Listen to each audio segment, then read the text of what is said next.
Assalamualaikum warahmatullahi wabarakatuh. Saya Febrina Rahmi, formasi analis pengelolaan keuangan APBN ahli pertama, ingin mempromosikan strategi action plan peningkatan nilai IPA. Halo pengguna anggaran. Baiklah, mari kita optimalisasikan peningkatan nilai IPA sebagai indikator kualitas kinerja pelaksanaan anggaran belanja untuk meningkatkan nilai kinerja. Apa itu IKPA? IKPA adalah indikator untuk mengukur kualitas pelaksanaan anggaran belanja anggaran kementerian atau lembaga. Berdasarkan Peraturan Dirjen Perbendaharaan Nomor Per 5 TB 2024, diatur tata cara pengukuran IKPA dengan bobot indikator terstruktur.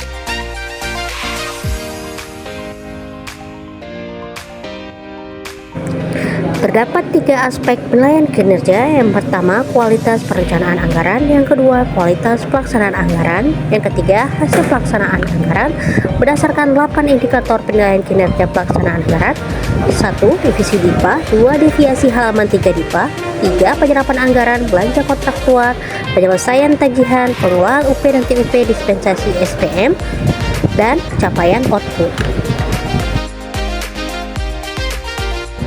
Lalu, tujuan IKPA itu apa sih? Pertama, mengukur kualitas perencanaan, pelaksanaan, dan hasil belanja. Yang kedua, menjadi alat monitoring dan evaluasi kinerja anggaran secara objektif dan terukur. Yang ketiga, mendorong efektivitas dan efisiensi penggunaan APBN. Yang keempat, memberikan dasar untuk perbaikan kebijakan pengelolaan anggaran secara berkelanjutan. Nah, itulah teman-teman. Secara umum, ada 4 masalah kinerja pelaksanaan anggaran. Lambatnya pengaturan dan penerbitan revisi DIPA, penumbukan realisasi belanja tahun, kendala administrasi, dan lambatnya penerbitan SPM dan pelunasan tagihan.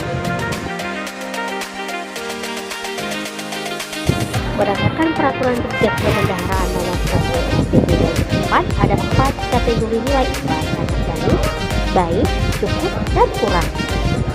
Lebih besar sama dengan 95 sangat baik, 89 kurang dari 95 baik, 70 kurang dari 89 cukup. Nilai IKPA kurang dari 70 dikategorikan kurang. Berikutnya, sasaran perbaikan indikator kinerja. 1. Kualitas perencanaan anggaran, divisi DIPA. Lalu, bagaimana menghitung revisi DIPA? Revisi DIPA dihitung berdasarkan frekuensi revisi DIPA dalam hal kewenangan pagu tetap yang dilakukan Satker dalam 1 triwulan. Maksimal revisi DIPA 1 kali tiap triwulan.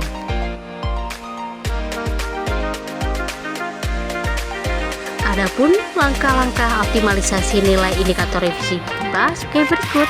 Pertama, revisi DIPA melakukan review atas DIPA secara periodik minimal sekali di akhir tahun, mengendalikan serta mengoptimalkan revisi anggaran. Dalam hal adanya penyesuaian program atau kegiatan keuangan lembaga, menyiapkan dokumen persyaratan terkait anggaran yang masih diblokir dalam DIPA dan memastikan penyelesaian dapat dituntaskan pada triwulan 1. Meminimalisasi revisi pergeseran antar jenis belanja pada akhir triwulan yang berpotensi mengubah trajektori penyerapan anggaran. Kedua, kualitas perencanaan anggaran, deviasi halaman 3 DIPA. Deviasi halaman 3 DIPA dihitung berdasarkan rata-rata kesesuaian antara realisasi anggaran terhadap rencana penarikan dana bulanan pada setiap jenis belanja. Selanjutnya, langkah-langkah optimalisasi nilai indikator deviasi halaman 3 DIPA. Mereview kegiatan secara periodik dan prognosis penyerapan anggaran serta menyusun RPD masing-masing jenis belanja minimal sekali di akhir triwulan. Menyelaraskan RPD halaman 3 DIPA dengan target penyerapan anggaran triwulan. RPD halaman 3 DIPA disesuaikan mengikuti perubahan target serapan anggaran. Memperhatikan perubahan target penyerapan anggaran dan menyesuaikan dengan RPD halaman 3 DIPA. Adapun basis RPD halaman 3, penyerapan anggaran misalnya pada belanja pegawai pada triwulan 1 20%, belanja barang triwulan 1 15%, Triwulan 1 belanja modal dan penyerapan anggaran 10%. Selanjutnya, laksanakan pengajuan revisi halaman 3 DIPA sebelum batas akhir cut-off RPD triwulan guna mendukung optimalisasi nilai IPA. 3. Kualitas pelaksanaan anggaran, indikator penyerapan anggaran. Lalu, bagaimanakah cara menghitung penyerapan anggaran? Penyerapan anggaran dihitung berdasarkan rata-rata rasio kinerja, yaitu rasio antara penyerapan terhadap target penyerapan anggaran. Penyerapan anggaran akan sangat ditentukan oleh alokasi pagu dan trajektori per jenis belanja. Untuk menghasilkan persentase target penyerapan anggaran IPA-nya dengan tingkat realisasi di atas target penyerapan anggaran triwulan, maka diberikan nilai kinerja 100.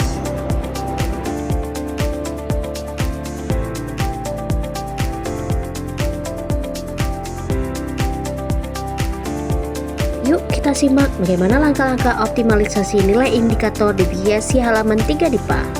1. Meningkatkan kualitas perencanaan dan pelaksanaan kegiatan anggaran agar lebih relevan dan terjadwal, serta menghindari penumpukan realisasi anggaran pada akhir tahun. Yang kedua, melakukan percepatan belanja, khususnya belanja barang dan modal. Yang ketiga, mengoptimalkan penyerapan anggaran secara proporsional setiap bulan berdasarkan target, rencana kegiatan, dan RPD yang telah disusun. Kedua, kualitas pelaksanaan anggaran, indikator belanja kontraktual. Dihitung berdasarkan ketepatan waktu kontrak pradipa dan kontrak belanja modal. Ketepatan waktu nilai kontrak di atas 50 juta, pendaftaran kontrak paling lambat 5 hari kerja sejak tanda tangan kontrak. Kontrak pradipa, nilai kontrak di atas 50 juta, penandatanganan kontrak sebelum 1 Januari tahun anggaran bersangkutan. Akselerasi kontrak 53 belanja modal, nilai kontrak di atas 50 juta sampai dengan 200 juta, diberi poin 100 untuk penyelesaian kontrak di triwulan 1. Mari saya kasih tahu langkah-langkah optimalisasi nilai indikator belanja kontraktual. 1. Menyusun perencanaan pengadaan barang atau jasa secara matang sejak awal tahun anggaran, memastikan seluruh paket pengadaan yang membutuhkan kontrak sudah terdaftar dan tervalidasi. Yang ketiga, menyiapkan dokumen dan segera melakukan pendaftaran kontrak ke KPPN. Keempat, memastikan pengadaan barang atau jasa yang sifatnya sekaligus dan nilainya sampai dengan 200 juta diselesaikan pada triwulan 1. Nah, begitu teman-teman. Selanjutnya, indikator penyelesaian tagihan. Lalu bagaimana mengukurnya? Penyelesaian tagihan dihitung berdasarkan rasio ketepatan waktu penyelesaian tagihan dengan mekanisme SPMLS kontraktual terhadap seluruh SPMLS kontraktual yang diajukan ke KPPN. Ingat, penyampaian SPMLS kontraktual yang tepat waktu adalah paling lambat 17 hari kerja setelah BAST atau BAPP di KPN. Langkah-langkah optimalisasi nilai indikator penyelesaian tagihan.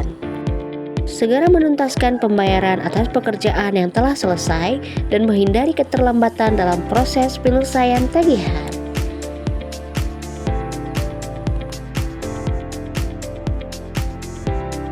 Langkah kedua, segera menuntaskan pembayaran atas pekerjaan yang telah selesai dan menghindari keterlambatan dalam proses penyelesaian tagihan. Adapun penyampaian SPMLS paling lambat 17 hari kerja dari berita acara serah terima BAST atau BAPP.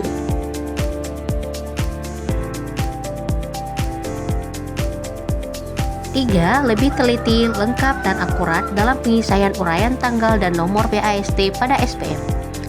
Pengelolaan UP dan TUP. Lalu, bagaimana menghitung pengelolaan UP dan TUP? Pengelolaan UP dan TUP dihitung untuk UP tunai dan TUP tunai yang dananya bersumber dari rupiah murni. Rupiah murni yaitu dana APBN murni dari kas negara.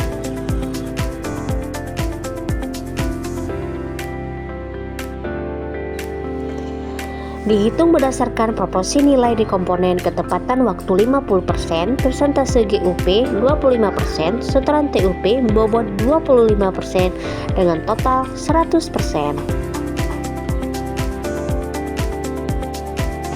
Pertanggungjawaban UP dan TUP 1 bulan setelah tanggal SP2D terakhir. Pertanggungjawaban UP paling lambat akhir bulan berikutnya setelah penerbitan SP2D UP.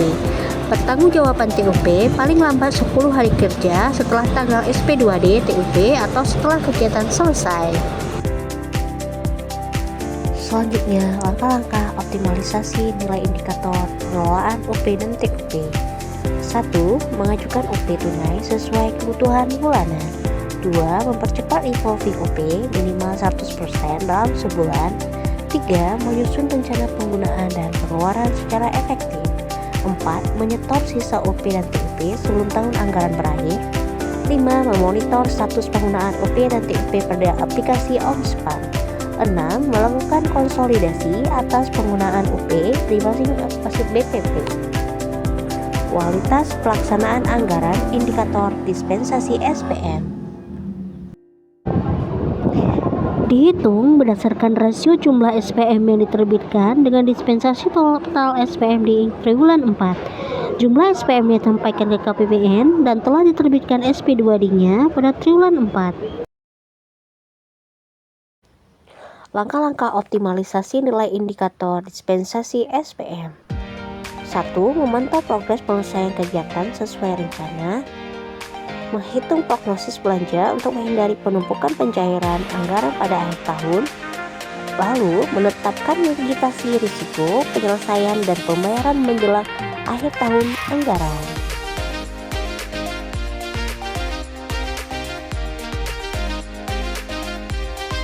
Tiga, kualitas hasil pelaksanaan anggaran indikator capaian output dihitung berdasarkan proporsi nilai dari komponen ketepatan waktu bobot 30% dan capaian RO dengan bobot 70%.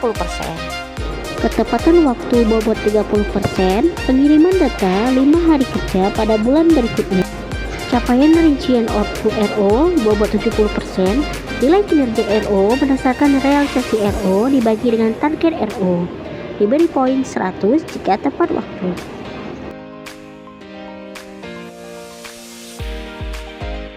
Langkah-langkah optimalisasi nilai indikator capaian output. 1. Menetapkan metode perhitungan capaian output untuk setiap RO. 2. Secara periodik menghitung tingkat progres dan capaian RO. 3. Pengisian data capaian output bulanan secara disiplin sebelum batas akhir. Pastikan data telah terkonfigurasi di OMSPAN.